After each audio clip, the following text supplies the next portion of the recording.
I'm Severn Suzuki, speaking for ECHO, the Environmental Children's Organization. We're a group of 12 and 13-year-olds trying to make a difference. Vanessa Seti, Morgan Geisler, Michelle Quigg, and me. We've raised all the money to come here ourselves, to come 5,000 miles to tell you adults you must change your ways. Coming up here today, I have no hidden agenda. I am fighting for my future. Losing my future is not like losing an election or a few points on the stock market. I am here to speak for all generations to come. I am here to speak on behalf of the starving children around the world whose cries go unheard. I am here to speak for the countless animals dying across this planet because they have nowhere left to go. I am afraid to go out in the sun now because of the holes in our ozone. I am afraid to breathe the air because I don't know what chemicals are in it.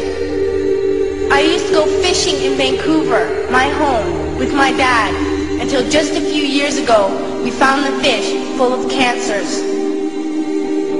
And now we hear of animals and plants going extinct, every day vanishing forever. In my life, I have dreamt of seeing the great herds of wild animals, jungles and rainforests full of birds and butterflies. But now I wonder if they will even exist for my children to see. Did you have to worry of these things when you were my age?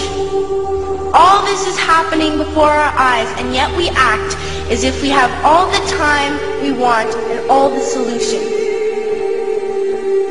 I'm only a child, and I don't have all the solutions. But I want you to realize, neither do you.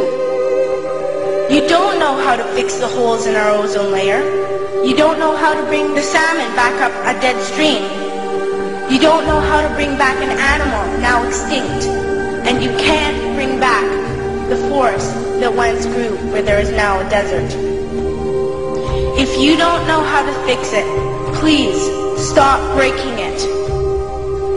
Here, you may be delegates of your governments, business people, organizers, reporters, or politicians, but really, your mothers and fathers, sisters and brothers, aunts and uncles, and all of you are someone's child.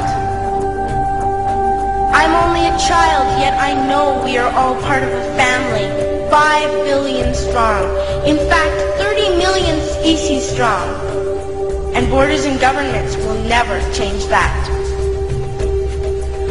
I'm only a child, yet I know we are all in this together and should act as one single world towards one single goal. In my anger, I am not blind, and in my fear, I am not afraid of telling the world how I feel.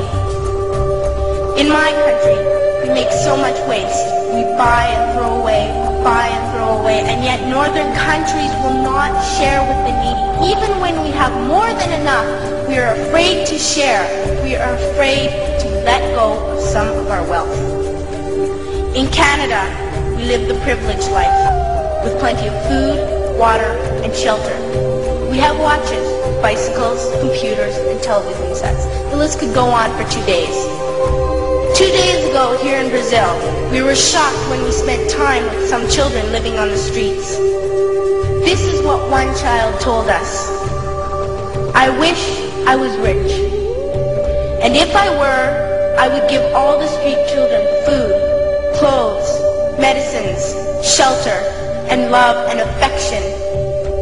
If a child on the streets who has nothing is willing to share, why are we who have everything still so greedy?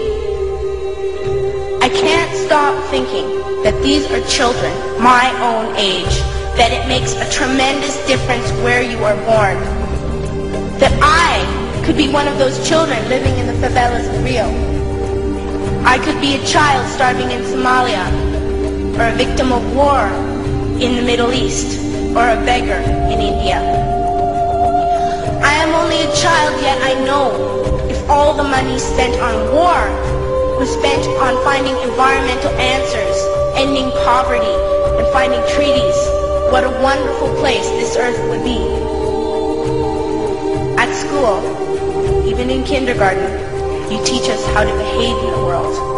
You teach us not to fight with others, to work things out, to respect others, to clean up our mess, not to hurt other creatures, to share, not be greedy. Then why do you go out and do the things you tell us not to do? Do not forget why you are attending these conferences, who you're doing this for. We are your own children. You are deciding what kind of world we are growing up in. Parents should be able to comfort their children by saying, everything's going to be all right. It's not the end of the world, and we're doing the best we can. But I don't think you can say that to us anymore. Are we even on your list of priorities?